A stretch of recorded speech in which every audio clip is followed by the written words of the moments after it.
Praise lord. మే 1వ తేదీ 2024.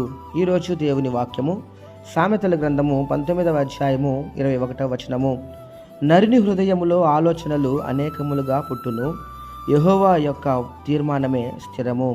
అవును క్రీస్తునందు ప్రియమైన వారలారా, హృదయ ఆలోచనలు మనుష్యుని వశము. చక్కని ప్రత్యుత్తరము ఇచ్చుట యెహోవా వలన కలుగును.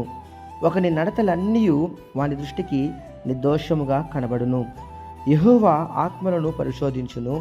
కావున నీ పనుల భారము యెహోవా మీద ఉంచుము, అప్పుడు నీ ఉద్దేశములన్నీ సఫలమగును. దేవుని వాక్యము ఇలా సెలవిస్తుంది, గర్వహృదయులందరూ యెహోవాకు హేయులు అని. ఈ వాక్యం ఉంటున్నటువంటి నా ప్రియ సహోదరి సహోదరులారా, ఈరోజు ఒకవేళ నీవు నీ ఆలోచన పైన, నీ శక్తి, నీ బలము పైన, నీ ధాన్యము పైన ఆధారపడుచున్నావేమో, అయితే జాగ్రత్త, జీవితంలో చాలా నష్టపోతావు. దేవునిపై నీవు ఆధారపడి జీవించగలిగితే ఆయన మాత్రమే నీ స్థితి నుండి నిన్ను లేవనెత్తువాడు. ఆమెన్. ప్రేయర్ టవర్ మినిస్ట్రీస్లో మీ సహోదరుడు. God bless you all.